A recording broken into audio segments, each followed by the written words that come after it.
moved. Is there a second? Second?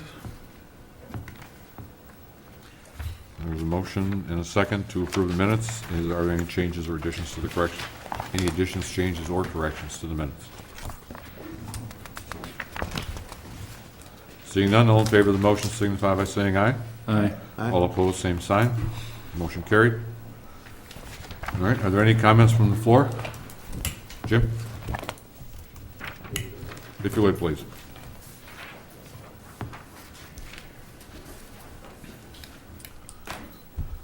Jim Pico, North Hudson, 446th Street North.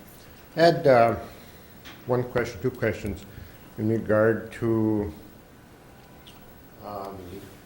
fence along the parking lot.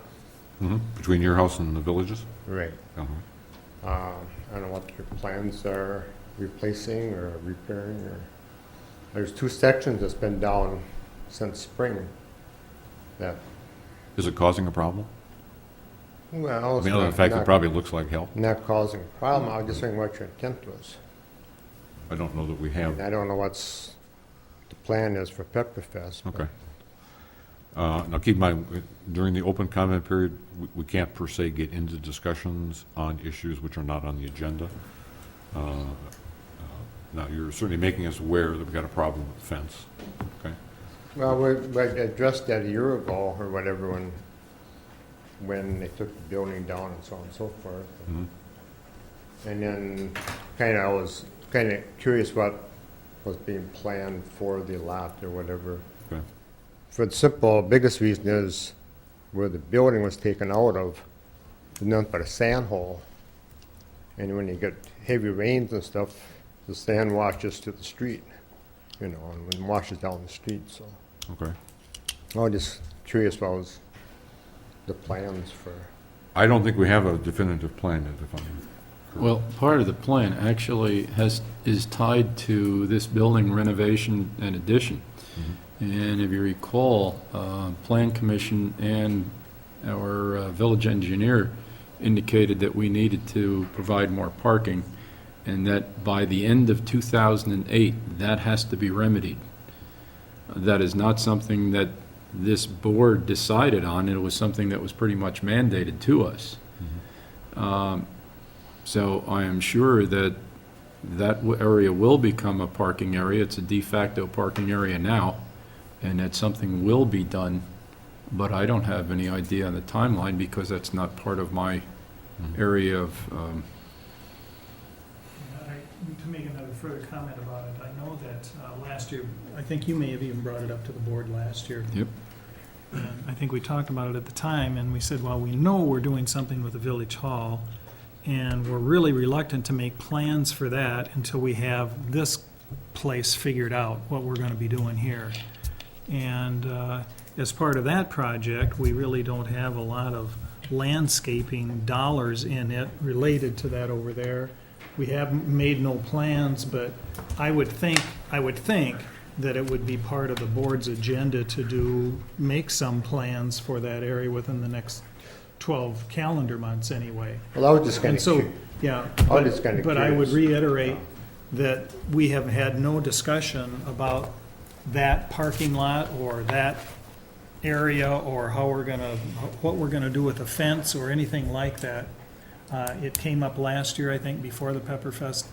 Unfortunately, we have not had time or money or whatever to worry about it, and we're waiting for other things to kind of happen before we get to that. But I think it'll kind of pop up to one of the top of the list kind of things here in the next Right. 12 calendar I just months. thought I'd see where And it stood and. It's worthwhile that you bring it up. Because the other thing is Yep. where the building was taken out of, there's just sand in there, and as you drive through it with whatever way, and then you get heavy rains and the water Sure. washes that down towards the Sure. street, so I mean, just, I was Yeah. concerned what was happening with Yeah. this, so. Well, and as the individual who lives on the other side of it, you certainly have every right to be concerned. Yeah. Okay, One thank thing you. that we will not do is put up the old building again. well, we can't. Yeah. We sold it. Yeah, I know. All right, I'm just going to deviate slightly from the, were there any other comments from the floor? Okay, seeing none, we'll move on. I just wanted to move the Park Board Committee recommendations up on the agenda so that the representative from the Park Board, once that's completed, has the option of leaving. So let's see, we have John Helgeson from the Park Board. We have a couple of recommendations from Park Board. The first one is the Ridges proposed park plan update. I'm sorry, not Park Board, Plan Commission, I'm sorry.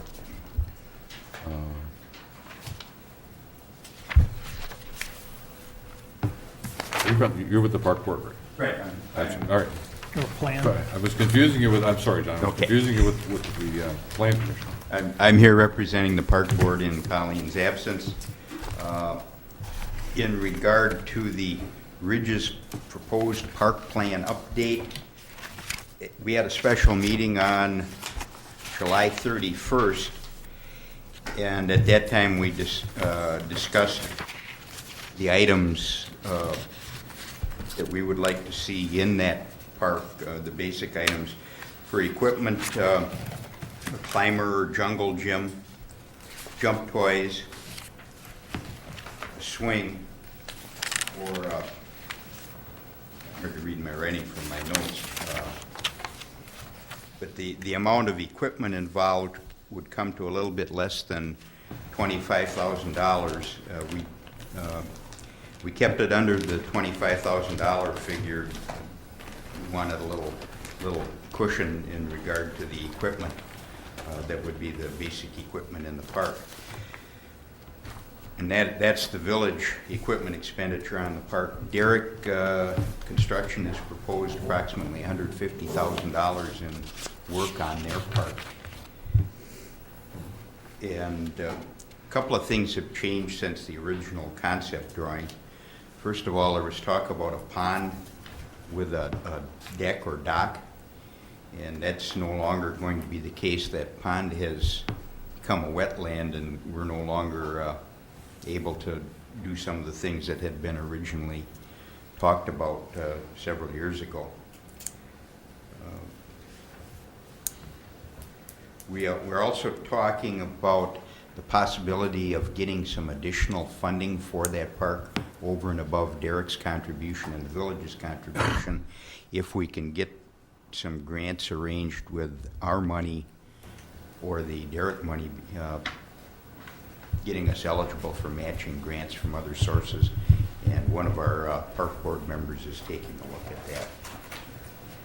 The final thing that we looked at, there is a proposed trail in the original drawing, and what we'd like to do is, if possible, turn that trail into a sort of an activity trail with pieces of equipment. That may not be in the immediate future, because I believe that would take us beyond the original costs that Derrick and we had decided on several years ago. But that's a possibility for expansion of the use of that trail that is already in the original park plan. The next item is the parking lot at Ferry Landing. Can I ask a question? Okay. Back to the park, you said the village's portion, are you talking about the 25,000? Right, that would be Because the isn't equipment. that part of the 150? Yes. There would be no contribution by the village. The 150 includes The 25,000, right. Right. Yep, we understand that. Okay. It just came out Yeah. that the village was going Well, to. there's not 175,000, we know there's only 150 and 25 of it for the equipment. Right, and that's Derrick's responsibility. Okay. In regard to Ferry Landing Park, at the present time, there is no clear designation for parking cars with trailers in Ferry Landing Park. 3 bids were discussed at the July Park Board meeting for 8 new parking spaces for cars with trailers in the parking lot in Ferry Landing Park. Park Board's recommendation is that the Village Board accept the bid from Zappa Brothers for the Ferry Landing Park project not to exceed $3,235. And the other item, dog waste disposal dispensers and bags. Currently, Glen Oaks Park and Eagle Woods Park have the doggy waste dispensers and bags. Dog owners have been using them to clean up after their dogs, helping to keep these parks cleaner for everyone to enjoy. The park board would like to expand the use of the dispensers and bags to 2 more parks, Woodcrest Park and Ferry Landing Park. And our recommendation is that the village board approve the purchase of 2 dispensers and 2 cases of 800 bags from Mutt Mitt, which is a company, not to exceed $300, including tax, shipping, and handling. Okay. Since Colleen is not here and she's the chair, I'll make a recommendation that, I'll make a motion with respect to the ferry landing project. Hopefully somebody will second that and then we can discuss it. So I'd make a motion that the board approve the bid from, or approve and accept the bid from Zappa Brothers for the ferry landing project, parking lot project in an amount not to exceed $32.35. Is there a second to that? I'd second that. Okay. Now, having done that, John, if I can ask you to come back up to the mic. Just in terms of the project itself, and for someone who may not have been following this particular topic, why do we want to expand the parking lot at all? We're hoping to get the vehicles with trailers off of the village streets, and particularly there's a problem with the cul-de-sac that's almost right across the street from Sure. the park. We're trying to get the boat and trailer parking alleviated from the streets, and so we want to get them into that portion of the park near the road. Okay. Do people park their trucks and trailers there now? Or tow vehicles, I should say. In the park or on the? In the park? They have been. Okay. Is it prohibited or is it permitted? I can't remember. It's not prohibited. Well, basically, what's happening now is that public safety has requested, and we have installed signs both in the cul-de-sac of Galahad Place and also going down Galahad Road on the west side, saying that no vehicle or trailer combination, I believe it's over, I want to say over 35 feet, or over 30 feet, can park on the city street or village streets. So now it's pushing more people into the parks, actually into the park. It's not allowing any place for regular residents who just want to visit the park to park their cars. Mm-hmm. So what we're suggesting is basically we're going to take out a 45 by 80 section of that island that's between Galahad Road and the Ferry Landing Park parking lot. We're going to make that into 8 trailer vehicle and trailer parking spots. Try to get those into a designated area. The park board wants the rest of it designated as no trailer parking so that other people can still use the park. And I did put that down on a separate line item to actually approve the project itself. Because we're approving the bid, but to my knowledge, looking back at the notices or the minutes, it was never actually approved to do that project. Signs were approved, but not to dig up or to do any excavating. So I guess I'm thinking that we should do a motion to approve the project also. Okay.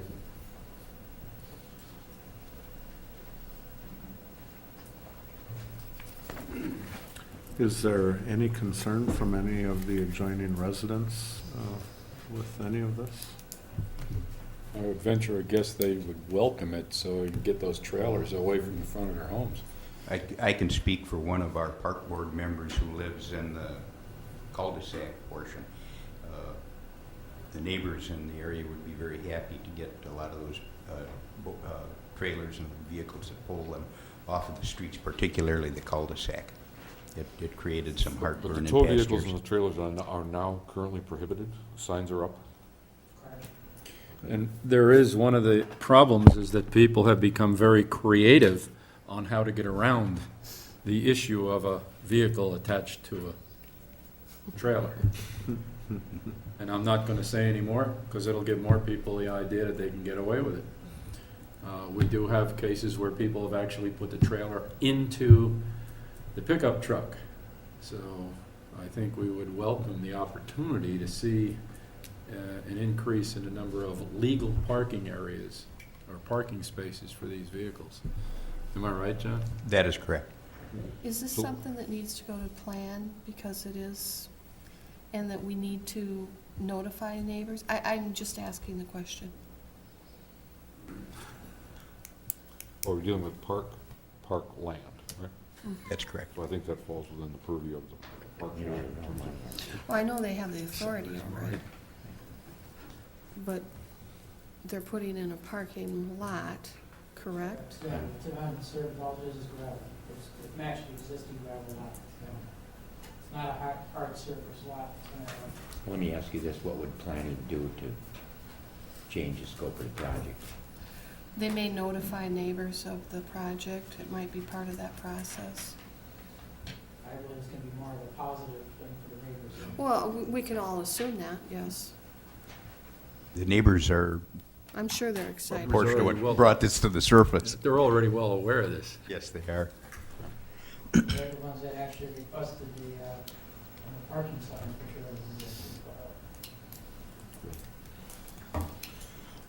Is there anyone on the board who, has any questions or reservations about the project itself? Where is Fair Landing Park? In the Galahad. Oh, We obviously have a landing, and we really haven't historically provided any place to accommodate the fact that people use it. So the park board is finally taking the initiative to try and resolve that. And, I guess my personal perspective is it seems like they've come up with a pretty cost-effective way of getting it done. So, now I could certainly combine the motion to be a two-part, which would be that the board, number one, approve the project and the recommended cost for implementing the project by accepting the bid from Zappa Brothers. If that would be okay with with Jim, you seconded the I would motion? second that. Okay. Any other questions or comments about the park board's recommendation? Okay. Let's see, since it's suspending, we'll do a roll call vote. So all in favor of approving the project and the funding to go with it, please indicate by saying yes. Jim? Yes. Joe? Yes. Sandra? Yes. Mark? yes. George? Yes. Larry, yes. Okay. Next item, the park board is recommending the expansion of the dog waste disposal equipment that we've been apparently using successfully. So for the purposes of discussion, I will recommend that the board approve the purchase of 2 dispensers and 2 cases of bags from Mutt Mitt, not to exceed $300. Is there a second? Second. Second.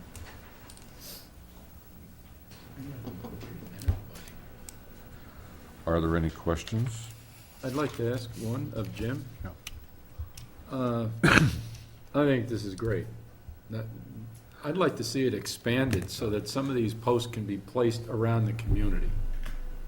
Perhaps some of our dog owners would then be encouraged to pick up the waste that drops on the sidewalk and in our yards, if there were some of these posts placed around. This is a great start. And I don't know if it's up to the park board to do this, but you guys sort of taking the bull by the horns here. Congratulations, thank you. And let's see it expanded.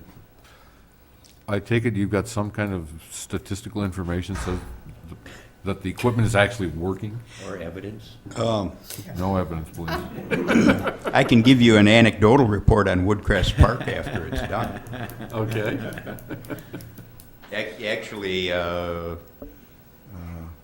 I guess from the parks that I've been in that have them, it seems to be working, and the feedback the other board members have gotten or visually have observed that it is working. Okay. And I've seen these products in other communities' parks now that it's been brought to my attention, and yeah, they seem to be a move in the right direction.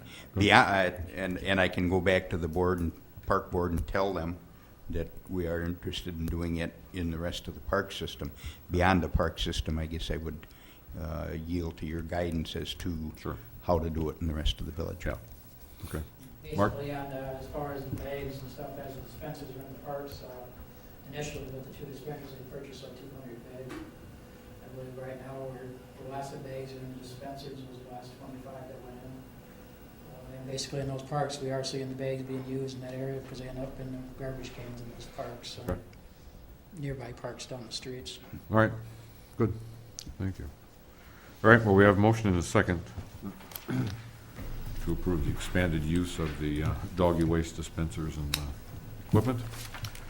So again, it's the spending, so we'll do a roll call vote, start over here. All in favor, just indicate by saying yes. If you're not, say no. Yes. Mark? George? Yes. Jim? Yes. Joe? Yes. Sandra? Yes. Larry? Yes. Okay. All right.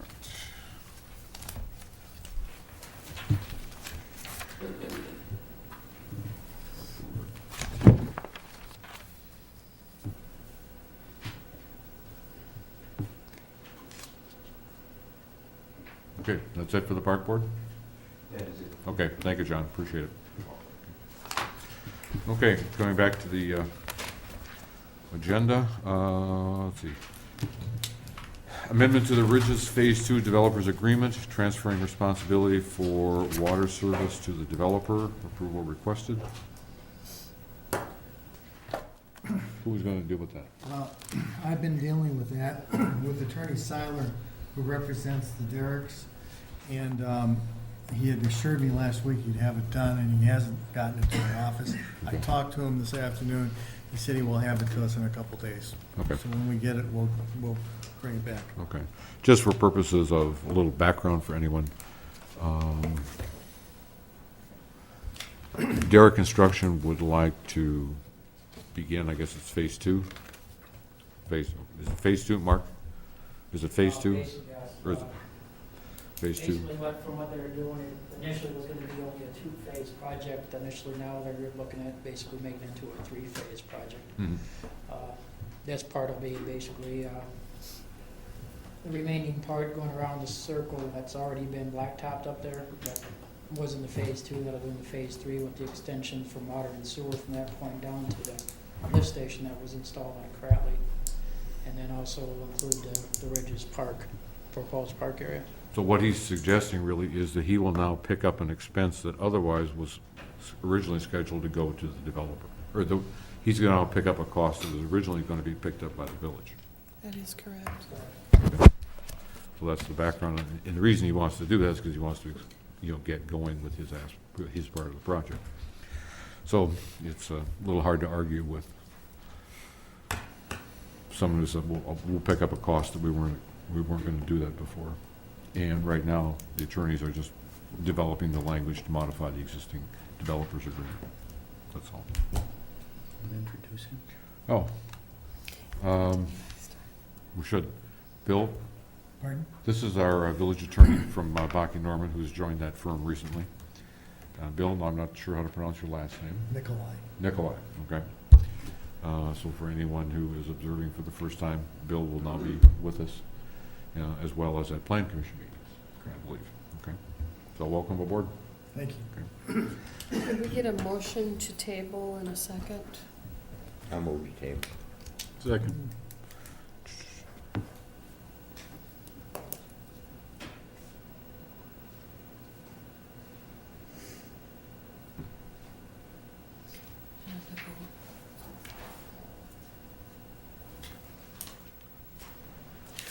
All in favor of the motion to table the Ridges Phase 2 Developers Agreement agenda item, signify by saying aye. Aye. All opposed, same sign. Motion carried. Okay, awarding of the bid, Village Hall Addition remodeling project. We're getting close. The Building Management Committee opened all the bids on July 30th. And I'm going to refer to my own notes so as not to make any mistakes. I believe, that was the previous one. There were 5. We open those bids, and the lowest bidder was Derrick Construction. And so I'd like to make a motion, and then after the second, if there is one, we can then discuss, and I'll answer any questions that you have. I move that the village officially award the Village Hall addition remodel project to the lowest bidder, which was Derrick Construction Company of New Richmond, Wisconsin, submitting a base bid of $691,000. I'll second. Thank you, Okay to Joe. second it at this time? Thank you. I'd just like to identify and define what we mean by the base bid. We asked anyone who wanted to submit a bid to provide us with a base bid that would include the lobby and the renovation and changing of this wall, the wall that's behind me. We then asked them to deduct or provide what a deduct amount would be if we did not do the lobby, and then another deduct if we did not do the wall. And the Building Management Committee, after quite a bit of deliberation and discussion, both among themselves and with Derrick Construction, came to the conclusion that to be able to meet the overall cost ceiling of $760,000, which is what the community approved, we would eliminate the lobby and the changing of this wall. And we are confident that we will be able to come in under the $760,000 ceiling. I'll open up to any questions that you might have, which might be easier than me trying to read minutes and getting into more detail than you probably want. I know you have some, let me just have a question. Sure. I know you have some other costs. Yes. But the question is, the hard question is there's two major portions of the village hall remodel thoughts that we had that are now not going to be done. My question is both the lobby and this wall, do both have to be out of that cost picture in order to meet the 267? Or could one or the other be put in and still meet this 767? I will answer your question in a somewhat perhaps roundabout way. When we originally proposed this to the public, the original drawings did not show changing this wall and did not show a lobby. After a great deal of deliberation, we needed that extra, in this particular case, because of the numbers that Derrick provided us. We needed, they said they would knock off $25,000 if we did not do the lobby. We need that $25,000. They said they'd knock over $9,000 off if we did not do the renovation or the changing of this wall. And the more we thought about it, the more we realized we didn't need to spend that $9,000 plus to put in what would be taking down the major part of this wall that's behind me and putting in an I-beam, putting in additional supports that would go all the way to the basement, just so we could open that up and have an alcove where the board could sit. We realized, and in our discussion, we said, at most, maybe twice a year, we'll fill this audience and have standing room only. And so the question is, was it worthwhile for us to spend that kind of money for those perhaps two occurrences during the year? By not putting that in, we also have a more secure place for those times when we have closed sessions of the board. We'll also have a larger area for the board to actually be able to meet on their own, conduct some personal, I want to come in, you as a board member wants to come in, Larry as the president of the board needs a place to work, be able to use this.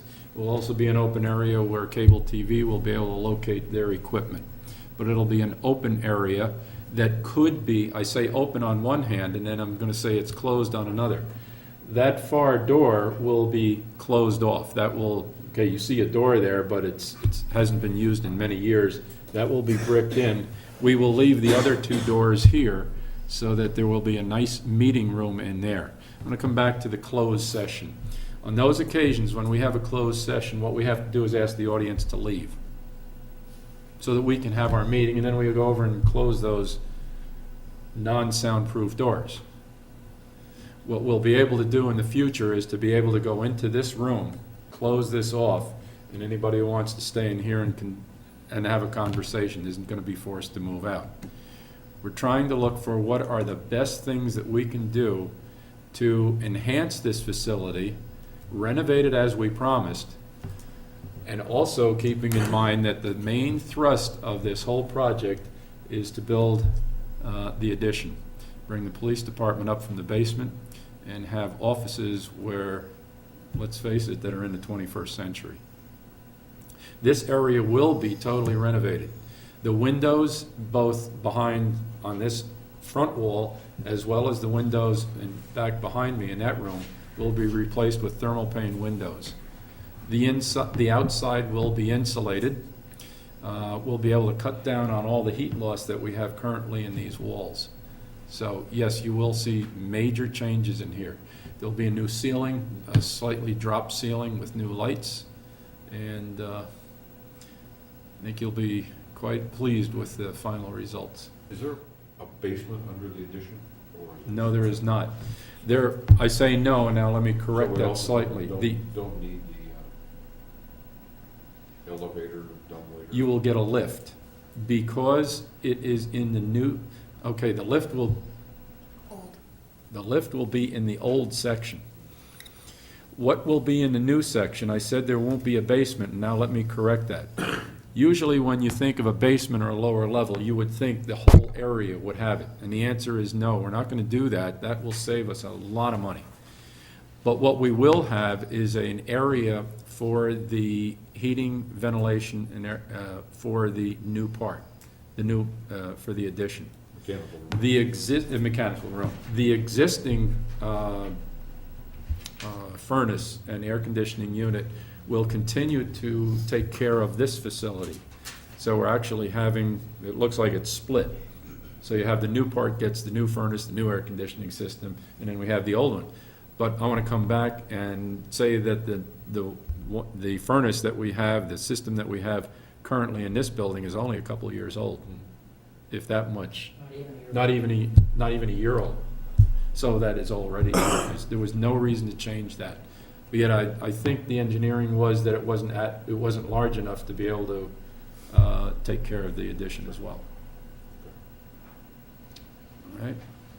George, I have a question. If we were to put that $9,000 into removing this wall, does that $9,000 include a ceiling that would flow all the way through, carpet, that bifold door, every aspect? It would of not the- include the bifold door. Not the bifold door, No. so that's the only aspect. The that would- idea of the bifold door provisions were going to be made for the eventual need if there ever appeared to be one.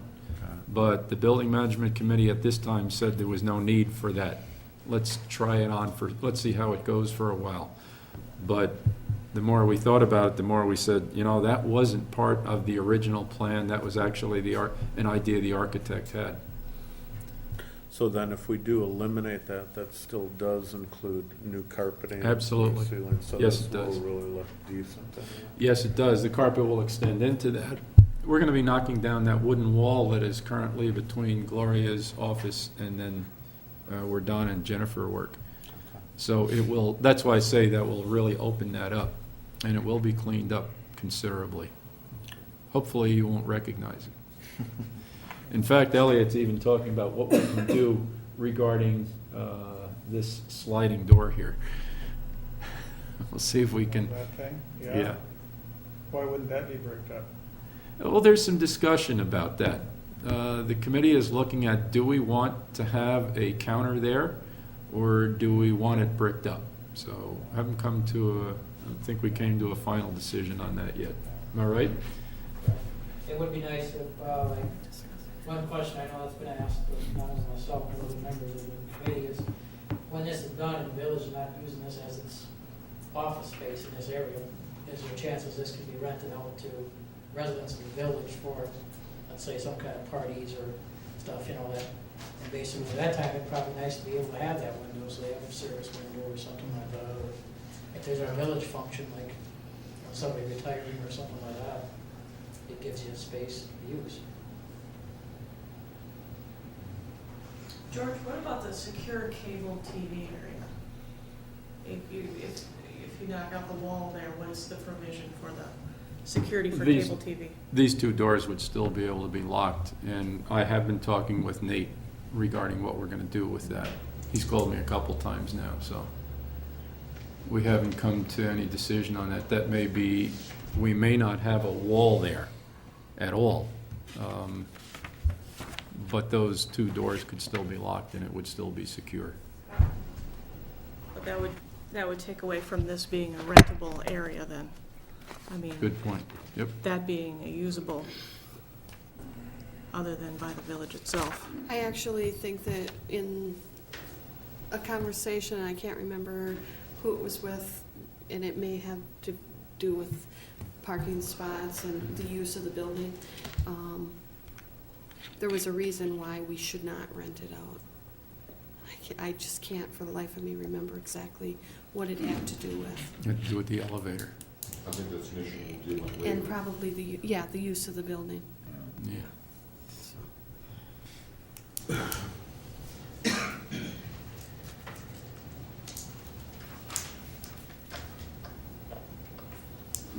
At our Thursday meeting, the folks from Derek were already, they attended our Thursday meeting, and that's actually the minutes that I forwarded to all of you. That was the August 2nd meeting. And so you can see that they want very much to be involved with the Building Management Committee to such a point where they are going to hold their biweekly meetings with us on Thursday mornings. I think that's fantastic. We're excited about working with them as they are with us.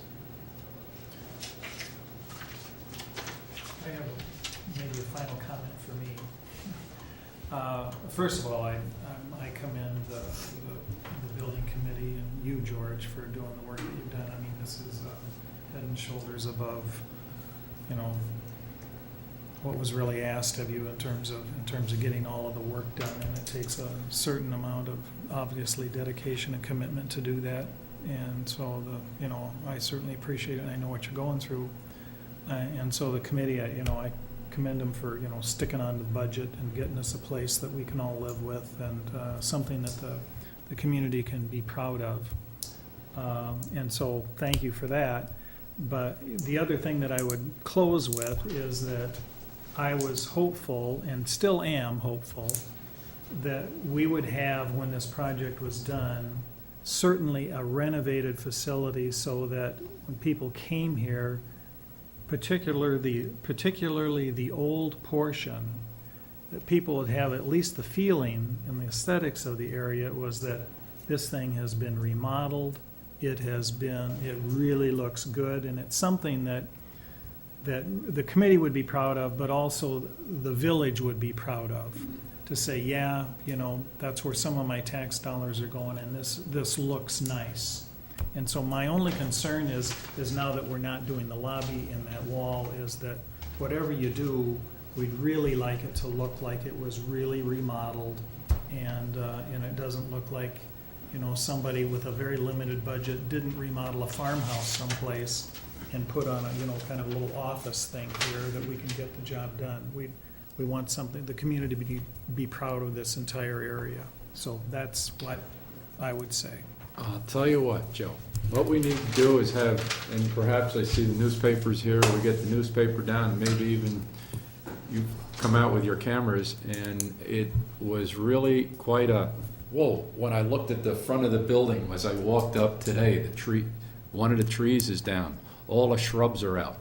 Take some pictures of this place now, and take some more pictures after the whole front is all resurfaced, after we've got the new windows in, just from the outside alone.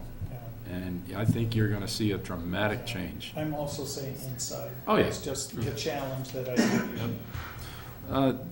I don't know how long this carpet's been here, but it's amazing to me when you just change the carpet alone. If that were the only thing you did, what a change that makes. But you're gonna see quite a change in the walls in here. You're gonna see voting booths, I believe, along this wall. You'll be able to put your hands on these walls in the wintertime and not come off with frostbite. There's a tremendous heat loss here. You're gonna see new windows. I think you are gonna see a big change. Yeah, this is gonna be fixed. It's gonna look pretty good. On the assumption that we move forward, when would construction begin? Larry, I am And just. so glad you, And when would it be concluded? I'm so glad you're asking that, because I did capture that in my meeting minutes, and I want the public to hear this too. Our groundbreaking ceremony, need a minor correction here, John. Groundbreaking ceremony will be Wednesday, the 15th, not Thursday, the 16th, as reported. Okay? At 6 o'clock, we're having our groundbreaking. Derrick Construction will... That's on the paper today. Yeah, you had it on Thursday. I don't want everybody to miss it. Yeah, I don't know, well, we got a notice that said Wednesday. Yeah, it's Wednesday the 6th. There was- Or Wednesday at 6 The p.m. new notice went in also. It just did. now. Great. And the public, of course, is invited. 6 o'clock, Wednesday, the 15th. Now, if you look at the calendar, you'll see that we are probably going to have to ask the folks from Pepperfest to, can you hold off for 15 minutes of your setup so that we can have our groundbreaking ceremony? Folks from Derrick Construction assured me that they will be here with 12 chrome shovels for the groundbreaking ceremony. It's a photo op. And it's actually a time when we can say, okay, now we're ready to go. Less than a week later, that's, what did we say, the Tuesday after, the next Tuesday, right? The 23rd? Thursday, the 23rd, Derrick begins construction of the new building, whatever, however they do it. And they have made it, they have made a commitment that they will be able to have this building finished before the end of December of this year. We've moved the date out because we moved the start date out so that we could accommodate Pepperfest with a minimal amount of disruption. And Joe, I just, one last comment to pick up on your accolades. Thank you very much. This was definitely a community effort. A committee effort and a community effort. We got a lot of input from the community too. We did listen to the input that folks were providing, and we have 1, 2, myself, 3, 4 members of the committee are here today. Couldn't do it without them, so great group to work with. George, have we found a place to meet in, during construction time? Great question. Your house. We have,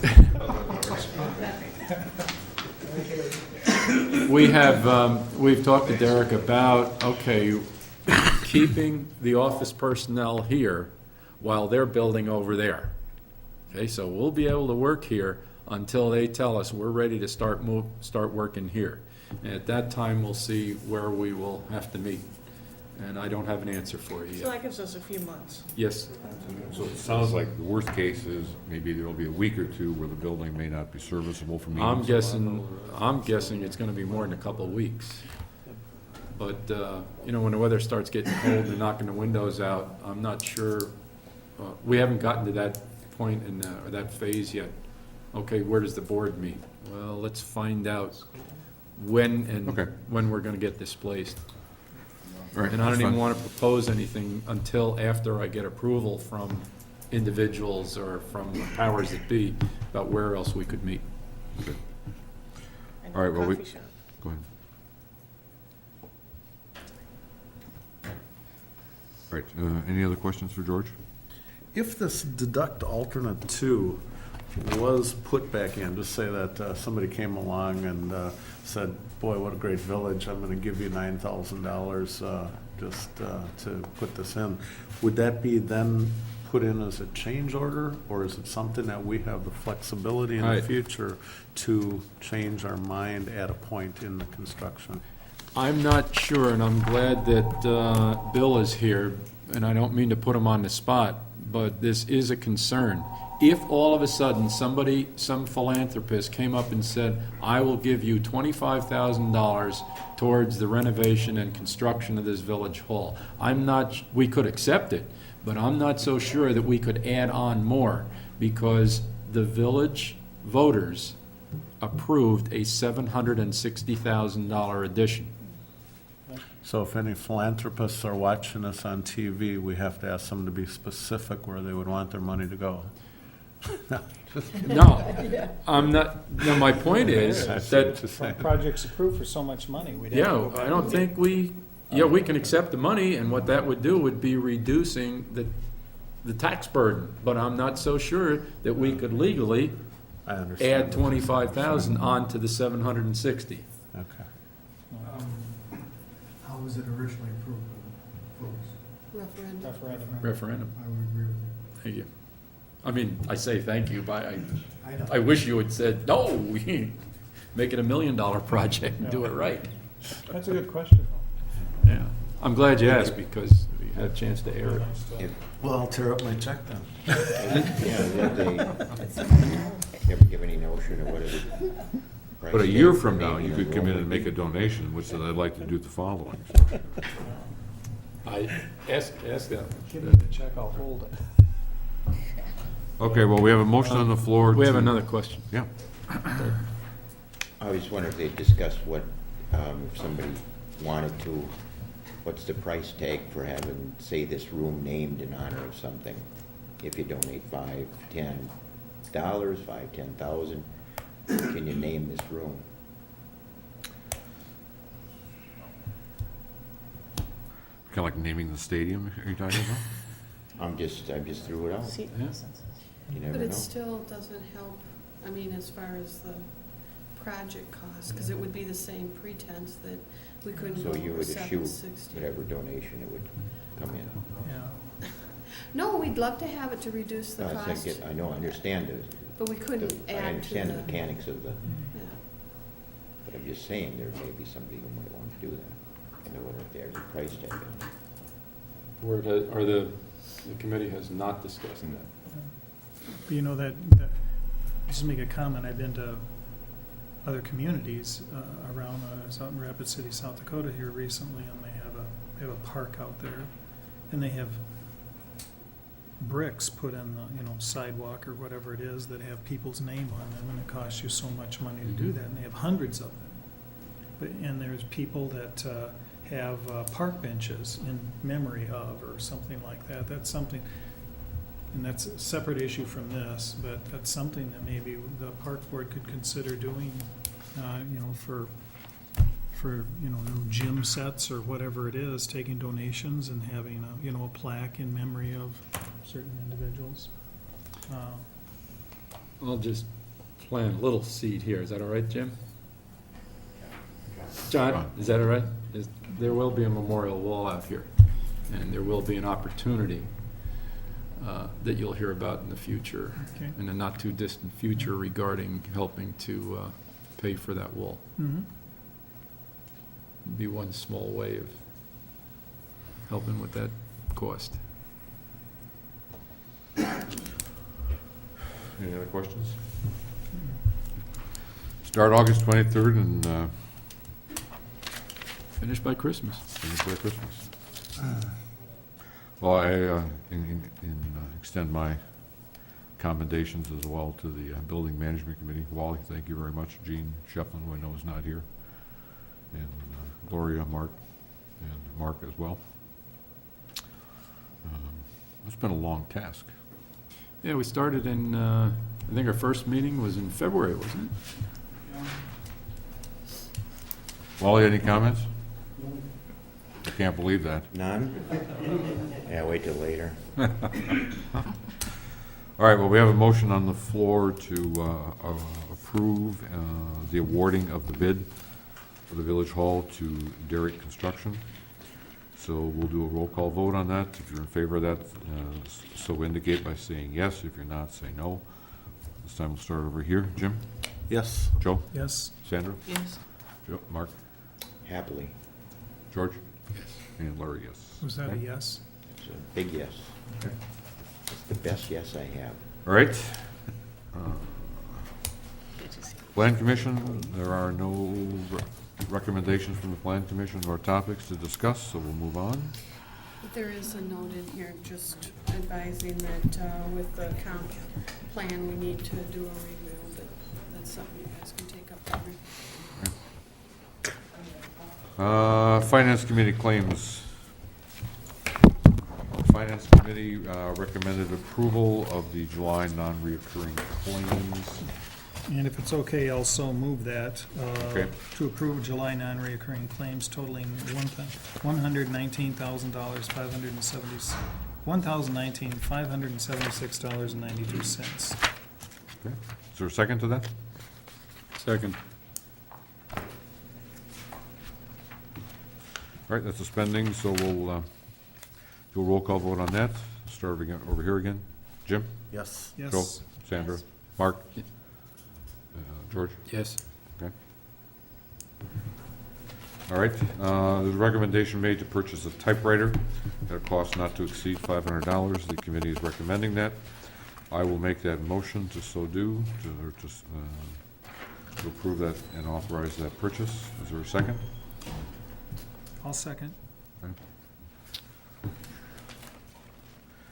Any comments or questions regarding the procurement of the typewriter?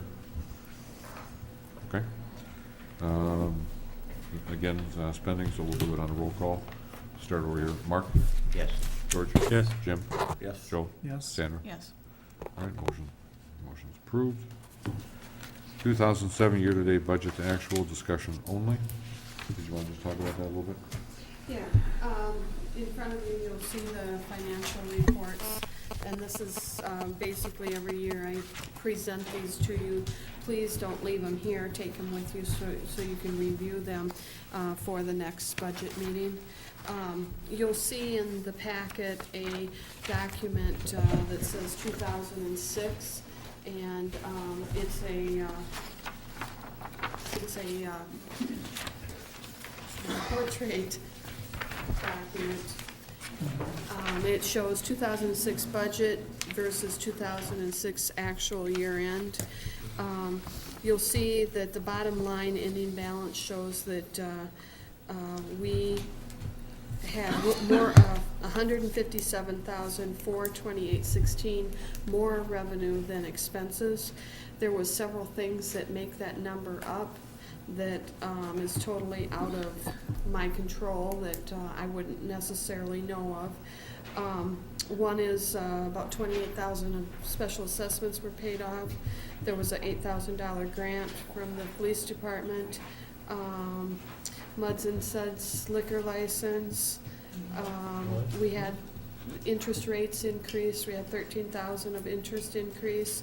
We got a check back from the state for 34,000 from an old project that had been closed out.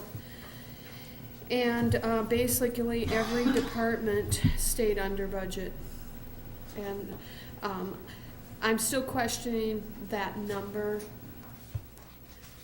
Not that it's gonna change maybe 10 to 15,000, but I am still questioning that is the number coming forward. But that's what we're at right now with our auditors and their journal entries. That's how we ended up 2006. That was 2006. Can I And make you- a comment before you go further? Sure. That's really good management, and I really appreciate getting this kind of detail and this kind of an explanation on how we are spending our community's dollars. I really feel confident that we're in control, and it really feels good. So thank you to you and your staff, Gloria. You're welcome. The next, I'm sorry, was there any other questions in regards to that sheet? No, the only thing that I would caution people with respect to the 157 is what happens when a municipality picks up 157,000 more than it was expecting? Okay. The answer is, those happen to be, we happen to have a year in which, 3 or 4, somewhat significant items generated revenue for us that is not likely to happen again. So, and as we start the process preparing for 2008, what you got to be careful of is none of that transfers into revenue, ongoing replicatable revenue for 2008 budgeting purposes. Okay? So, Keyword is replicatable. yeah, Yeah. it's a one-time, yes, it's positive, it'll certainly increase the various fund account balances, particularly the general fund will go up a little bit, and that's positive, okay? It increases the amount of reserves that the village has, and that's very positive. And so our undesignated funds have increased by that much, so he's right, you won't see that increase in the 2007 Yep. numbers. The next landscape report has, and it's not a finished product, it's to get the ball rolling. You'll see the 2006 actuals that should match the 2007 budget as the budget itself, and then you'll see July through July 31st actual numbers, and that gives us a base of where we're at year to date. I've given department heads input sheets to determine the projected year-end numbers for '07, which you will get at the next meeting. And then there's the fifth column, which is the 2008 proposed budget, which we haven't formally started. But please review, and it'd be great if you could put them in the back of your binders and not throw them each time, because it's a huge amount of paper to copy. Just a minor question, but this is through July. Through July 31st. It's not representing half a year, it's 7 months. Correct. Thank you. Would I be correct in assuming that we will have additional intergovernmental revenues coming between now and year end? I believe a big one that is the state transportation aids comes in November, and that's Oh, okay. 100 and some thousand. Okay, that Or explains why. November. Did I say December?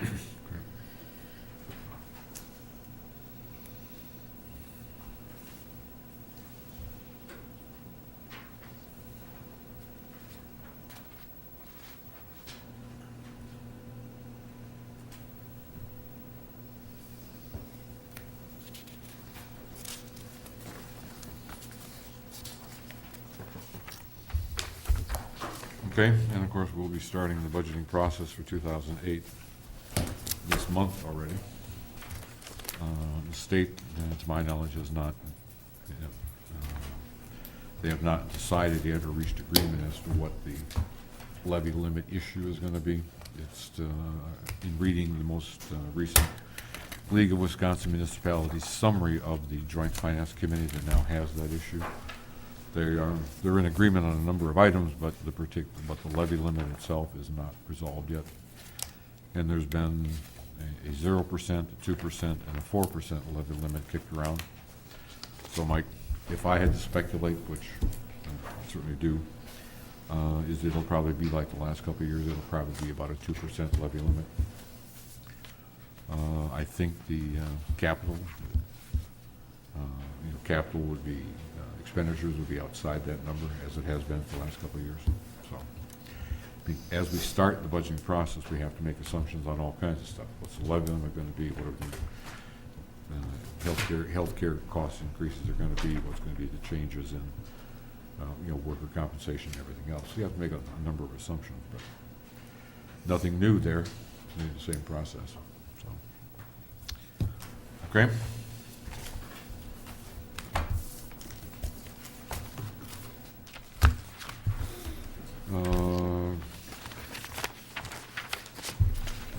Did you want to talk about anything else in terms of the 2008 budget process, other than the fact that we're starting it? I guess last time my comment was to get it on your agendas, and it looks like all the committees are starting to get that thought process in place, so. Okay, Public Works. There it goes. Nice move.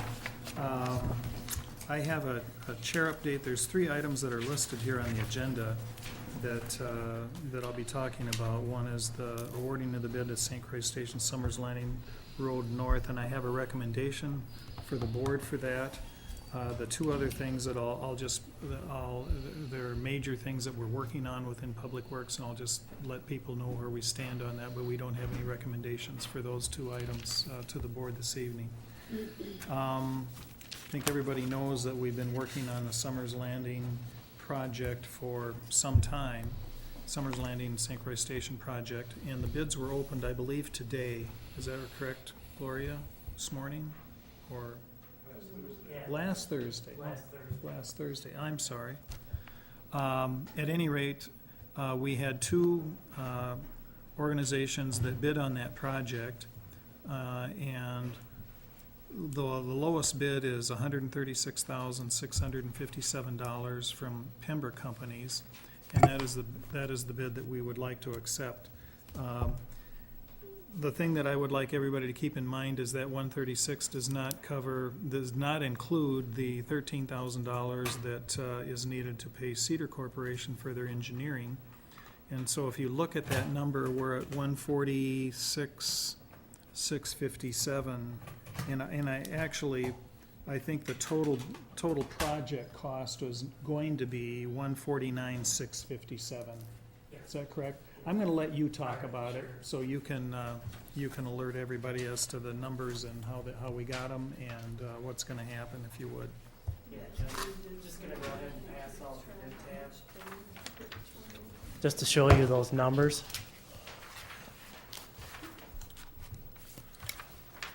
So, like what Thank you. Joel was talking about, so Pembroke Company's low bid of 136,657, that does not include our particular fees of the 13,000 for the design and construction services that we're providing. So for a total, we're at 149,657. Was yours 13,000 even? Yes. Yep. If you remember, when we talked about it here, beginning of the year, the Public Works wanted to have a comfortable number around 145,000, just to give you a little bit of a leeway. And, basically, these quantities are estimated numbers. They can fluctuate. They can either go up a little or they can go down some. The unit price is always the thing that stays consistent. And one item that stands out that possibly could be taken out of a contract is the restoration number of 750 square yards at $5, the 3750, just to get you closer to that $145,000 limit that Public Works and the board approved here at the beginning of the year. What we were thinking is, there's going to be a small amount needed just where there's a culvert replacement, and that particular work could be performed by Mark Ekblad with the village, and by doing that, that'll, reduce it by that particular amount and get you to 907. 907. The building committee has, we approved the bid, for Derek to build the building, and then the building committee had met with Derek and said, what are some things that we could potentially take out of it? Mhm. And I think you're gonna be continuing to do that, looking at maybe alternate materials, okay? Do you think there's any opportunity here for us to sit down with these contractors and say, is there something else we could substitute? Is there something in here? I'm just asking the question. Yeah, I know it's a very different project. Mhm. I did have some discussions with the individual from Pembroke Companies, and some of the savings not only would be, the restoration items, there's a little bit of silt fence and some erosion control matting that the village could perform. I mean, they're not a huge dollar amount. Those add up to an additional $600. But all the other particular items, those are the things where you're going to need all the bigger equipment to deal with, the common excavation, the pulverizing, and the base course. The quantity numbers are provided by who? You? That's something that we estimate as part of the bid Okay. tab. Yep. And they're gonna track that to make sure we don't exceed quantities. So like by chance, if there's a wrong measurement and we lay 100 extra lineal feet of road, we gotta pay for the asphalt. Mhm. As far as your question goes, it's because it's such a simple project with very few factors to it, Mhm. that it's just like Kevin said, it's just a quantity deal. Taking out the restoration for $3,700, since it's a project with very little restoration, most time contractors don't want to deal with that. That's typically just planting grass seed where you get things growing again, where you disrupt it. But since most of our activity is staying right on the road, we thought it'd be easy just to pull that one out so we could stay closer to the 145.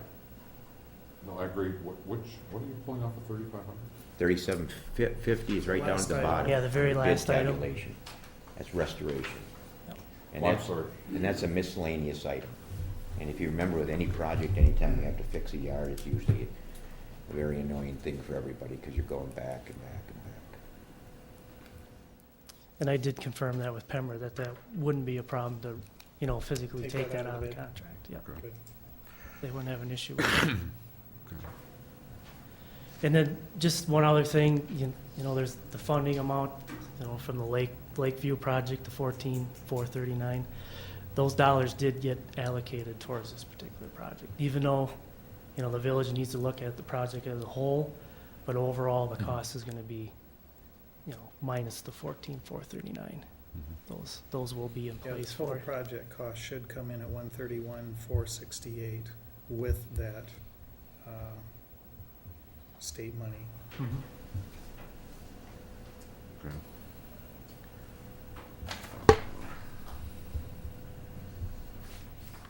I Well, think that's I- good enough. Open up any other questions that maybe you, During the finance committee, Joe, you answered a question that I had that related directly to the engineering costs, and I'm giving you an opportunity now to speak to it again.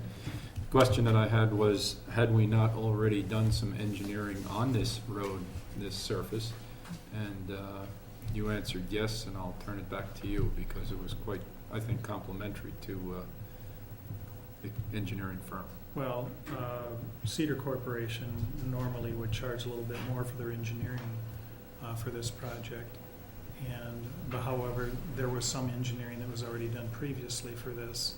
And, this project, we've had a lot of different types of activities with this project. Originally, we were gonna do all of the streets out there, and then that fell through, we couldn't do that, and so we had engineering decide, what if we just cut up some of the bad spots, what would that cost? And we got a quote, and not a quote, but an estimate for that, and decided, gee, that doesn't make sense. So we've had, just like any other project that you have that has a number of people involved and you're spending public money, there's lots of different opinions on what should be done, and it takes a while to really formulate what is really the best and most politically acceptable scope to the project. And so Cedar has, their cost of this project has been decreased to 10% of the project rather than the 15% they normally charge. And they've certainly earned their dollars in this one, even though it's a relatively simple project and there's been some prior engineering. It's reasonable to expect that they have spent or will have spent $13,000 worth of engineering charges in the next, several months. Over the course of how many months have we been talking about this? 9 or 10 or 12? Well, it was on the referendum last year, so they spent some advance money there. So I think as public officials, we're doing our jobs. We're getting the streets repaired, and Cedar's helping, and everybody here is helping. So we're going to try to get the job done this summer or early fall. Does Cedar have somebody on site once the project starts? yeah, we'll actually have somebody, an inspector on site where the critical periods are. Sort of like when they're out there doing the pulverizing, the common excavation, checking subgrade, the asphalt stages when they're placing it. So yeah, we'll have an inspector on site. I mean, ballpark, how long do you think the project will take? I think as part of the contracts, we put in there that everything needs to be substantially completed by October 12th. Okay, so it's about a 60-day project, that's all I'm looking at. Okay. And of those 60 days, that's 2 months. 8 times 4 is 40, so it's really about 40 work days. Mhm. How many how many days would Cedar have somebody on site? Ballpark. Typically, we like to show up on the site, I'd say 2 to 3 times a week. I mean, it's not full-time inspection, but it's periodic inspection. So that's what we typically allow for as part of the project. Okay. So is it the recommendation of the Public Works that Pember be awarded the bid I can tell you what that at $136,657 minus the $37,000? Yes. Yeah, what essentially I'm gonna be recommending, and I'll tell you what that is before I make the motion. Yeah, no, that's fine. I was just trying to get clarification before. Yeah. What we're recommending is that the board approve $145,907 for this project. And that includes $132,907 for Pember Companies. It includes $13,000 for Cedar Corporation for their engineering. And the other thing, as Kevin has indicated, there's $14,437 that comes off of this in terms as a cost or out-of-pocket cost to the village, because we are getting some support from the state to the tune of $14,437. So the total project cost, Kathy, you can write this down, should be $131,468 in terms of what we gotta come up with in terms of assessments and, capital. Okay, is there a second? Alignments. That was But that was Joe's motion. Second. I didn't think I made my motion yet, but that's fine.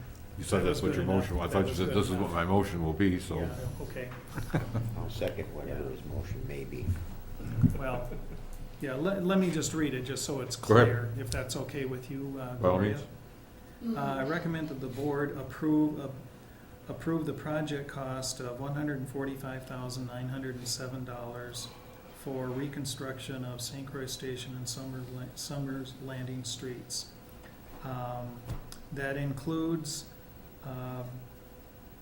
$132,907 for Pember Companies and $13,000 for Cedar Corporation Engineering.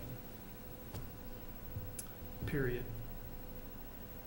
And awarding the bid to Pember. And awarding the bid to Pember, yes, Second. thank you. Further questions on this?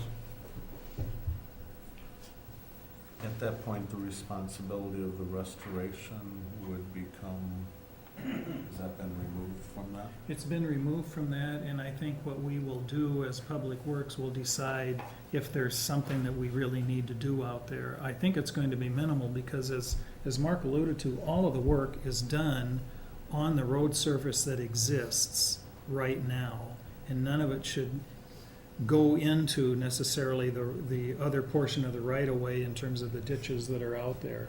So there should be minimal restoration, because there's not a lot of grass, there's not a lot of people that have lawns and grass that grows up to the road. Well, If there is, $37.50 doesn't buy you much, that alone tells you what it, you're Yeah. just throwing it in for a number as a backdrop, so it's, you're not giving up anything, and most of that kind of work is just seeding. and so we've done that kind of stuff in the past on St. Croix Street. When that project was done, we've had Public Works get out there, and bigger problem there is we had to lay some sod a number of times and try to get it watered and all of that sort of thing. So we had a real hassle. But here, since it's, it's kind of a rural kind of a development, there are ditches, and some of the time that stuff gets mowed, some of the time it doesn't. A lot of times it isn't seeded. It should be relatively easily to refurbish it to the rural type aspects that it has now. So we don't expect to do much. There's just one area that you indicated that had a culvert. Yep. the That's culvert gonna pipe. take, a little bit of dirt and some grass seed. Mhm. Other than that, Yep. should be relatively easy. Okay. Other questions? Okay, so we have a motion and a second. Award the bid to Pember and to approve a specific dollar amount. So, since it's a spending decision, we'll again do a roll call vote. We'll start over here. Jim? Yes. Joe? Yes? Sandra? Yes. Mark? Yes. George? Yes. Larry, yes. Okay. Courtesy to Mark from Waste Management, could we move that piece of it in? Unless Joe's got something. I've got a couple more comments, but we can wait if you want to. If you want to talk about You something have, else you right have quick. comments?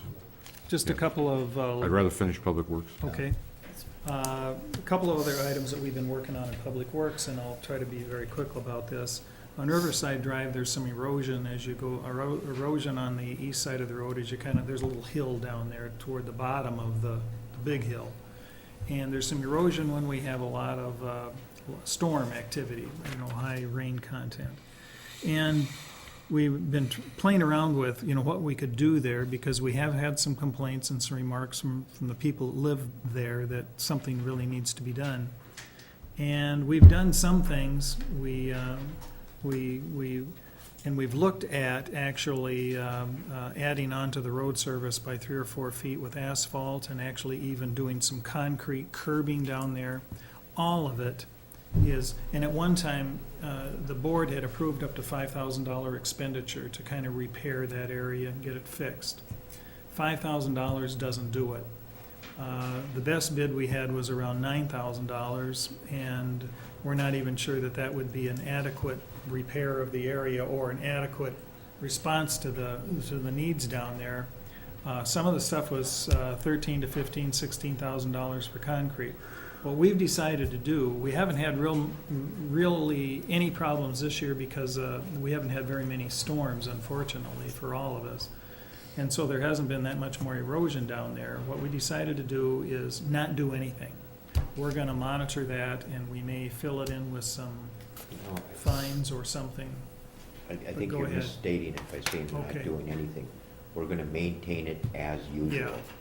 Okay, It's not a structural problem, and the situation was brought to Public Works' attention, not by Public Works Superintendent, but some of the residents.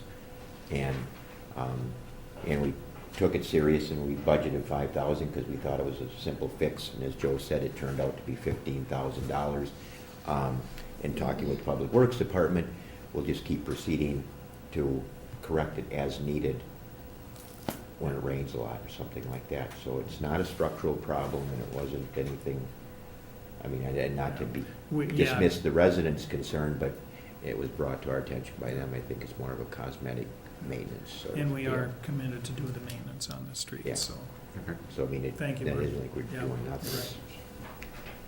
So that's where we are in that. There's another issue that we have with Public Works employees, in that people should be aware that to provide the services that we do, Public Works at least has to have an on-call policy for weekends and holidays. When they're not during off normal work hours, there has to be somebody with a pager. And because we have manholes and other things that we have to have confined entry into, it normally takes 2 people to do that. We have a confined entry policy. And so, and also snow plowing, if we have a big storm come on a weekend, we want to have adequate people here. Unfortunately, what that means to the Public Works employees is that 3 out of 4 weekends over the entire 12 calendar months of the year, there's got to be 2 people from 2 out of the 3 people. Well, I'm sorry. If you're a Public Works employee, that means you're going to be around here on weekends and on holidays, 2 out of 3 times, or 3 times a month, essentially. And it's, during hunting season, people want to go fishing, and they want to go on vacation.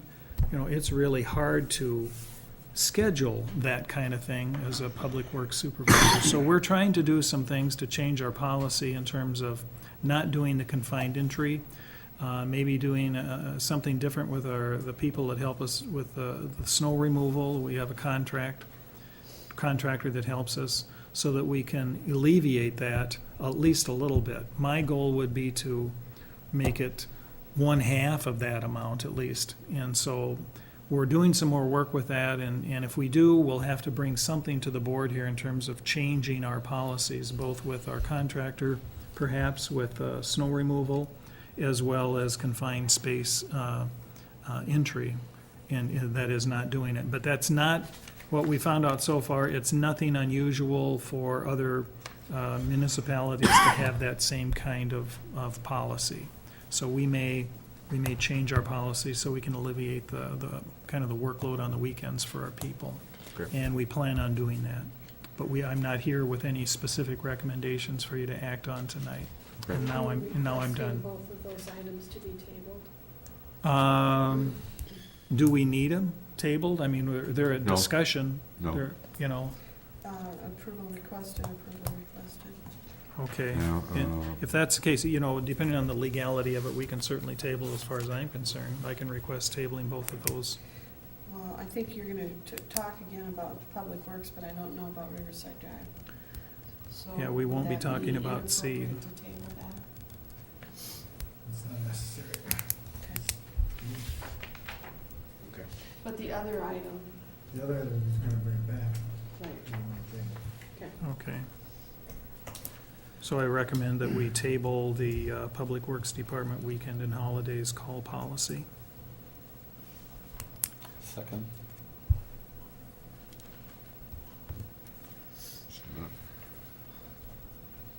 all right, we have a motion to table the issue of the weekend and holiday on-call policy for Public Works. All in favor of tabling that motion signify by saying aye. Aye. All opposed, same sign. Motion carried. Okay. Ready for Public Works? That's it. Okay. George, would it be okay if we jump down to Public Welfare? I was going to suggest that I defer public safety until. Okay. All right, under Public Welfare, there's a chair update, which I think Jim can deal with afterwards, and we'll just move immediately to Waste Management, since there's a representative here from Waste Management. Jim, why don't you just give the audience and the rest of the board a little background on what the subject is here. Thank you very much, and thank you for your patience, Mark, and being here tonight. I've been working with Waste Management over the last couple of months in an effort to implement a single-stream recycling program to the residents of North Hudson. We have come up with a contract that would basically entail delivering a 96-gallon container, recyclable container, to all of the North Hudson Village residents. This container, it would be scheduled to be picked up on an every other week basis. And in addition to that, what we would be realizing from that is a 165% increase in recyclables. Waste Management has agreed to cover the cost of these 1,252 containers and not extend our current contract that we have with the village. And in doing so, it would incur a 90-cent per month increase for recyclable and trash pickup to each resident. This cost basically will recoup Waste Management 50% of the cash outlay that they put into these containers. They'll be spending upwards of $47,000 to get these containers to all of the residents. The 90-cent per month increase covers about half of it. Our hopes are truly that the residents of North Hudson realize that single-stream recycling is a very, very easy process. I've had the luxury of having one of these containers for a month and a half. It has been wonderful. I've found that being able to put in plastic, aluminum, glass, paper, cardboard has truly reduced our rubbish amounts, and it's pretty easy. It's working out very well. The success of this whole proposal really relies on the residents and their acceptance of it.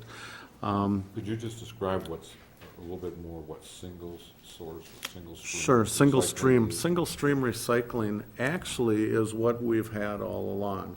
The problem that we've been facing is that we've had, I think it's currently, what is it, a 16 or 18 gallon container, Mark? 18 gallon. What Sure. means to that? Yeah, would you like to come up to the microphone? I'll let you take the floor for a while. What it is, it's basically a 96 gallon carton, put glass, tin, aluminum, plastic, paper, and cardboard in it. And like I say, it's on the right, that's what most people have here in the village, the same size cart, a 96 gallon cart. The biggest percentage of people have that here. And you wheel it out to the curb and everything gets mixed and it goes to an automated processing system over in Minneapolis. It sorts everything out, all the different commodities. And it's baled up and sent off to market that way. Does the content of what goes in there change from what we've been recycling theoretically in No. the past?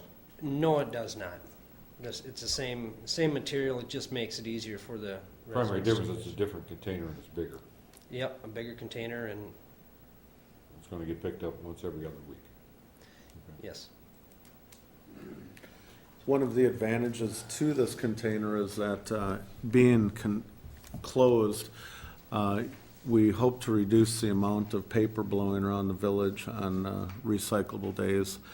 And it allows waste management the opportunity not to have to physically handle each container. They can drive up with a truck that's got 2 men in it, 1 person driving, 1 person running a robotic arm, and it will simplify the entire operation and hopefully reduce the amount of debris that's found on the streets after garbage day. As I understand from reading the information, the primary reason why communities are doing this is to further encourage recycling. And somehow just going to these larger containers Yeah, it actually is. encourages people to put more of their recyclable materials And that's in the the bucket. idea with going with a bigger container. And when we put a dumpster out at a place, whether it's a 2-yard or a 40-yard, it somehow gets full, even if the people don't have that much.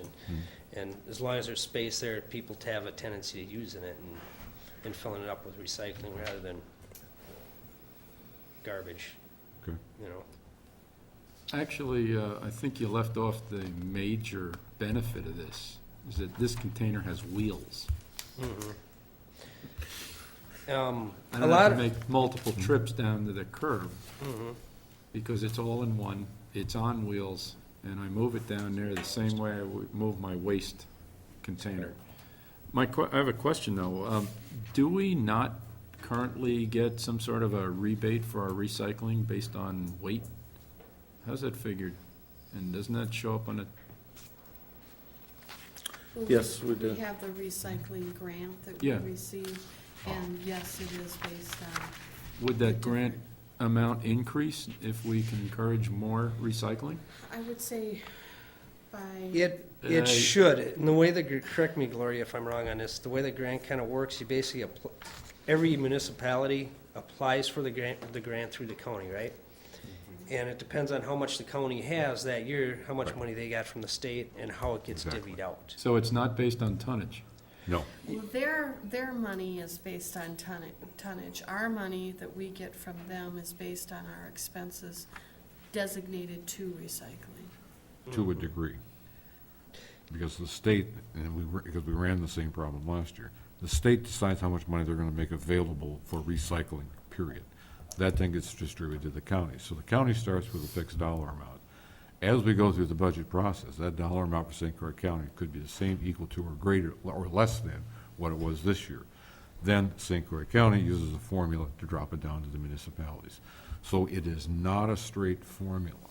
And it really depends on how many municipalities apply and what they're applying for. Absolutely. I mean, it's a very, there's a lot of And it is a variables in there, lot there's nothing More guaranteed. complicated at the that's- county level than it is for us. Yes. We don't have a complicated process or calculations to go through to get to that number.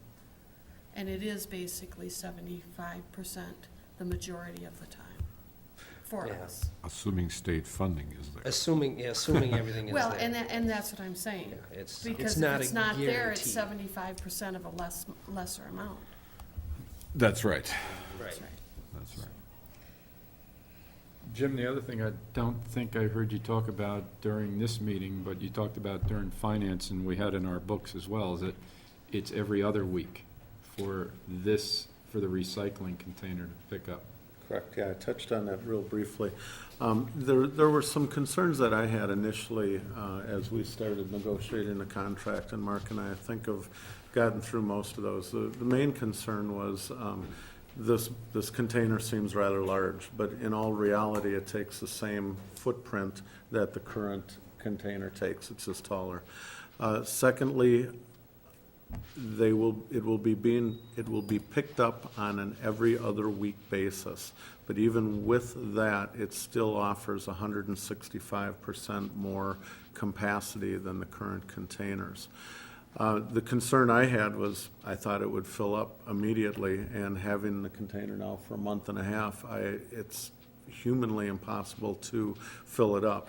What it does do is it helps you restructure your thinking as you're throwing things out, because basically what it gets down to is the only thing that doesn't go into it is food waste and decomposed trash.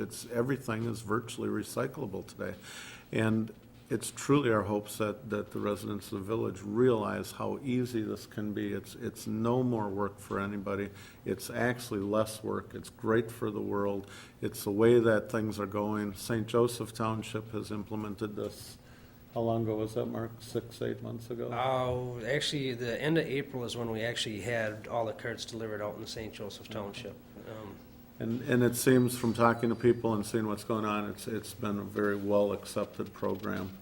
The concern of every other week, if your containers of what goes in there is not contaminated with anything, it's not going to smell, it's closed up, and it really does seem to be the wave of the future, and I'm really glad that it's being offered to us, and I think that the 90-cent per month increase that we finally hammered out is very palatable for everybody. It's, what did you say, George, $10 a year? Less than $12 a year. And it does offer. Which could be offset by reducing the size of your waste container. Exactly. And Mark and I, part of our North Hudson, our current village contract with Waste Management that expires December of '09 stipulates that residents cannot change their trash container size more than once per year.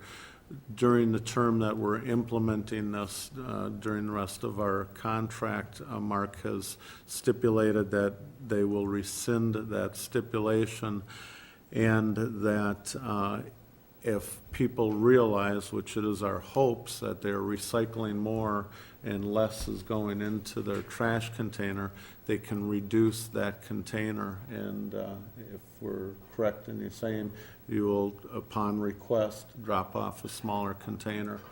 The recyclable containers are 96 gallons and 96 gallons only. There's no alternatives for that. The only thing that we will be able to change is the size of the trash container. If a resident is concerned about filling this up, or actually realizes how easy recycling is, and all of a sudden they've got more recyclable materials and they know what to do with, Mark will handle that on a per basis, and we will get them a secondary container, a secondary 96-gallon container. But from what I have seen, that will not be the case.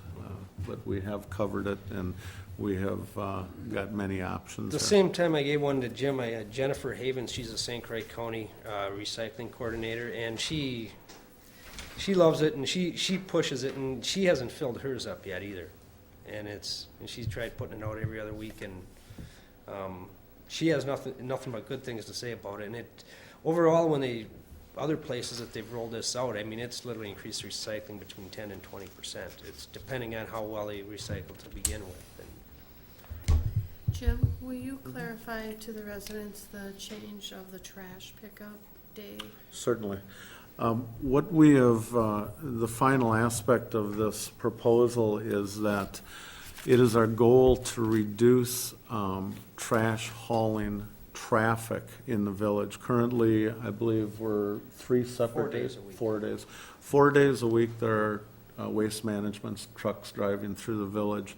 What we have done is we are going to change that so that all of the trash and recyclables will be picked up on Tuesday. Recyclables, of course, every other Tuesday. Everybody will be given a single sort calendar, and will also, Waste Management will send out a letter indicating how the whole procedure works. But by doing this on Tuesdays, we will be able to put additional trucks out that will guarantee that the trash and recyclables will not be picked up before 6:30 a.m. and not after 5 o'clock p.m. So we have negotiated this all out so that this will hopefully work seamlessly.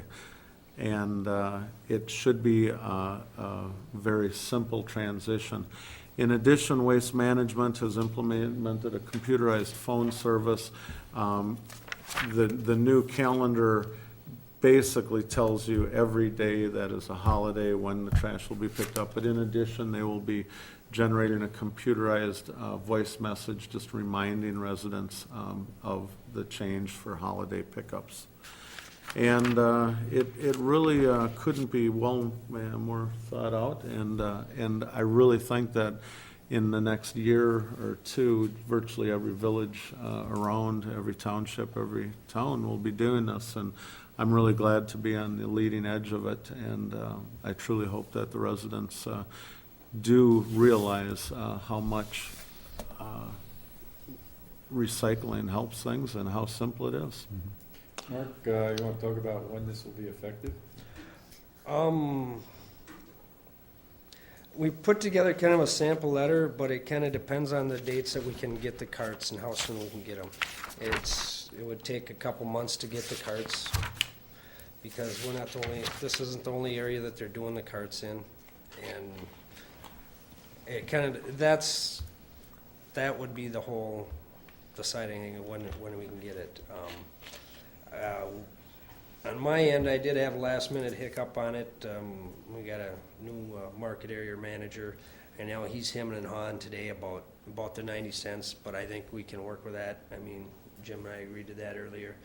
I apologize, Jim, for not telling you sooner than this and having it there, but I thought at least I'd throw that out there on the front. So there might be a small hiccup with him actually giving me the financing to purchase the carts to do it. I'm not sure I understand your last comment. The last comment. We got a new senior district manager. No, I understand what your internal staffing issues are. Yes, You met with our public welfare people. yes. We arrived at an agreement. We have an agreement or we don't? We got a verbal agreement. My new boss, he was hard to get hold of today because he was in a meeting all day, and he might have a problem with just the 90 cents on that, and then he might want a little bit more, but Well, push Well, then, the fact that your trucks are gonna be in here less, you're gonna need less staffing. yeah. Waste I- management's gonna, Yeah, I think he will go for it. I think at this point in the game, we have to go for it. And we Are have you to stick by suggesting we what table the want. motion? Or that we table this issue?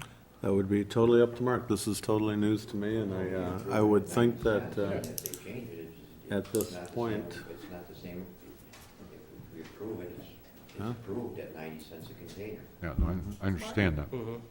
Can I also give the nudge that, I understand that the lidded containers are also an added improvement for your company as to people not coming and stealing valuable aluminum. So your company is benefiting from these cans too. So No, You you know, don't need to sell me on and it. if- I got it. I gotta sell my boss is basically what it comes down to. And have them commit to what I committed to earlier is what it comes down to. I move to approve the contract at 90 cents a container. and that, No, there's going to be three separate modifications to the existing contract. What we're doing is modifying the current contract. There's three changes. One is the rate change, which will increase rates by 90 cents. Second change is the dates for pickup will change to Tuesdays for everybody. Then the other one is residents will have the opportunity to change the size of their trash container during the course of a year as often as they want. That's right. Can we limit that to change it so we don't get people changing weekly or monthly? I mean, if we limit to, 2-3 times a year, I think that's reasonable, or? I can certainly understand that it would take a period of time to adjust to this. I think putting a stipulation in it, I don't think people are going to abuse I'm it. going to withdraw my motion, and I'm going to move to table this, because we're negotiating it right now. And since he doesn't know for sure, it takes several months to get it, I frankly don't want to know any more about the garbage business that we've talked about. Yeah, I would agree. This is being news to me, Mark. I totally agree with you. If we would make a motion, it would be that any changes would be at the end of our contract term, December of 2009. If he doesn't, if you've been sent here with the notion that you're supposed to get more from our residents, we need to start over. And the last couple months that I've spent, has sort of been a waste of time. And I would very much like to see this move forward, but not if you're under pressure from somebody that we as a board do not know about. Right. So you make a decision while you stand there if you want us to go forward on this, and if it's gonna fly. If it isn't, then we'll just keep things status quo. That's too bad. I think it's a great program. No, I still stand, I'm not going to base my decision on what the waste management representative recommends me to do, no offense. I still move to table it, or I'd like to withdraw my motion and move to table this item. I'll second that. Okay. And what I would ask is the next time we have a document or a contract from Waste Management with the stipulations that, Larry, you iterated moments ago. Those are three items that, what we need to know is, and I think you have that, Mark, right? What's it? I'm sorry. The three items that Larry listed. Larry, you want to go through those again? What you're proposing and what we should be looking at next time would be specific changes to the existing contract. All right. And it should be current language, proposed language, current language, proposed, current, proposed. It's the rate change, which is increases everyone's rate by 90 cents a month whenever it is we switch over to this particular type of recycling. And the pickup day will change. Everybody would get picked up on Tuesday, so that would change. So certain provisions of the contract change. And then the residents would have more flexibility in terms of changing their trash container. Okay. So. Right. Now, in your discussions, I know you've indicated that you'll be able to accomplish this between 6:30 and 5. Correct. 5. Now, in the past, we've had some problems with that starting time prior to 6:30. And we have not implemented any of our penalties against Waste Management for doing that, and we've had repeated complaints and repeated calls to Waste Management. What assurances can you give us that that problem is not going to continue in the future?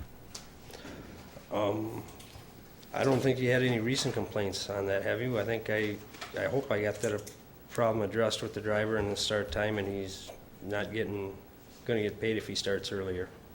And he won't, and I believe I have it under control. I haven't heard any recent complaints about that. Some of my concerns I may not get a complaint, but if I happen to be up at 5:30, 6 o'clock, and I see the trucks running around picking up, I know they're in violation. Just so happens they're not getting, just because Glory doesn't get a call or I don't get a call doesn't mean they're not in violation. So I don't think it's limited to one driver. So I'm just pointing that out. That continues to be an issue. We have an agreement as to what the times of operation are going to be. It's not being followed. Okay? We've agreed to table this. We haven't voted on it yet, but yet in our board packet, there is a contract from Waste Management. And an amendment to it. Yeah. That's, So has some dates. I think what we're looking for is something similar to this. With the All third. right, Correct. with the Third one third on. Correct. piece. All right, we have a motion to table, made by Mark, seconded by George. All in favor of tabling the motion, signify by saying aye. Aye. All opposed, same sign. Motion carried. Thank you. Thanks.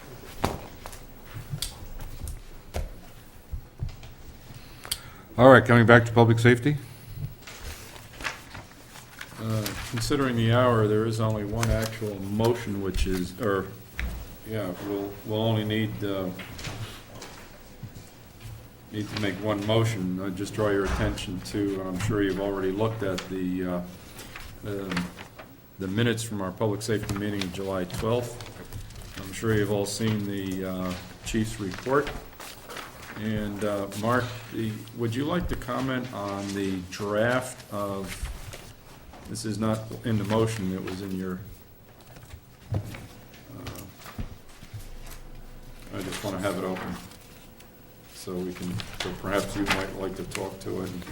Is the police department complaint policy, is this something that we'll bring to the board at a future date? And this was just to show them what it is, what we're working on? Correct. Okay. We had talked about this, it was in his notes, but just wanted to share it with you, policy on any complaints that do come to the chief, either about him or his staff, so. Anything else you need to say about it? Okay. Oh, we'll bring out quite an extensive explanation when it comes before the board. You see the issue statement, I'll make the motion and then ask the chief if he would like to comment further on, if you have any questions. And I assume that's why you're standing there, right? Yes. My motion is to authorize the Public Works Supervisor to relocate the stop sign from the northwest corner of the intersection of Station Lane North and Station Circle North to the northeast corner facing east to control westbound traffic, causing them to stop and yield to north and southbound traffic on Station Circle North. Is there a second? Why not? Mark? Okay. Was that a second? That was That was a a weak second. one, but Weak? go ahead. I thought somebody from Station Circle would probably want to second that one, but I got confused, I'm sorry. I'm sure you did. It's a circle out there and There's so many streets in There's- St. Croix Station. it's hard. You have trouble keeping them It's straight. hard. Straight circle. I know it's That's all late. right, George. Go ahead, Mark. Enough, George.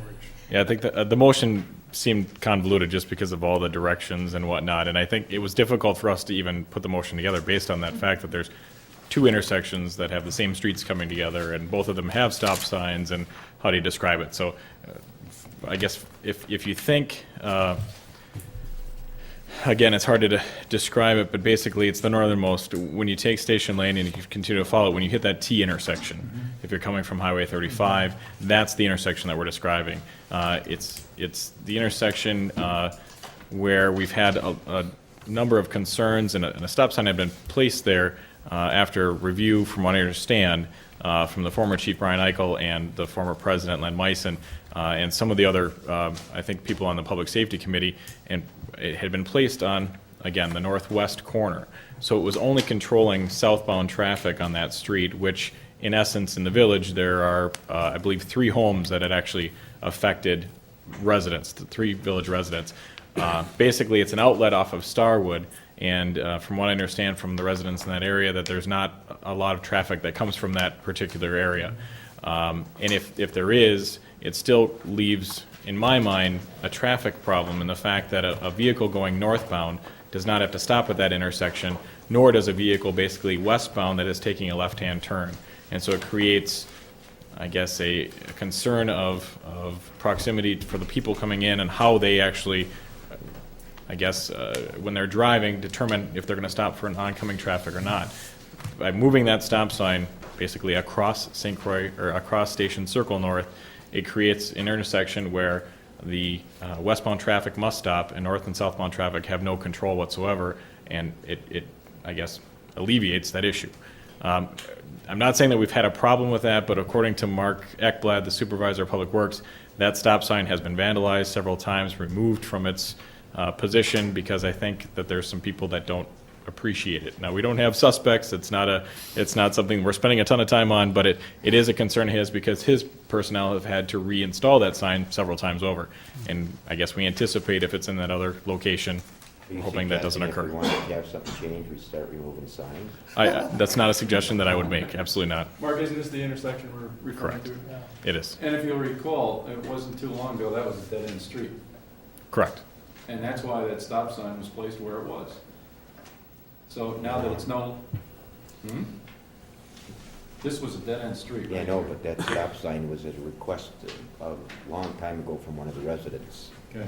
Because Well, it's the kids citizens who were asking us to. Yeah, no, I know, that's no big deal, I'm And- just saying, it's- And Mark Ekblad did say that he's been approached by several citizens asking why it's there and asking if it could be changed, so that was our request. You don't see any problem with it? Nope. Obviously not. Well, actually, I think I'm promoting that, Good. or All right. suggesting it. Even better. All right, we have a motion who do to you even know if relo, you changed it? Well, both people. Yeah, okay. all right, we have a motion to relocate the stop sign on Station Lane and Station Circle intersection. Any other questions or comments? If not, all in favor of the motion signify by saying aye. Aye. All opposed, same sign. Motion carried. Okay? See, that wasn't so hard. No, yeah, that was, yeah. Anything else, George? He's done. All right. See you Thursday. Yes. All right, well, obviously you took care of the Village Hall, Village Edition. That's done We're done with that. for the time. Anything else under the chair update? Okay. All right. New business from the board or staff. I don't have any comments at this time. All right. Other than the fact that we'll be starting the budget process again, whoopee-dee. All right. Move to adjourn. With that, I will entertain a motion to adjourn. It I'll seems like second we it. have one. It If- seems like we have a if it second. means you'd write my name. All in favor, signify by saying aye. Aye. All opposed, same side. Motion carried. Thank you very much. Very nice meeting. It's a pleasure meeting with you.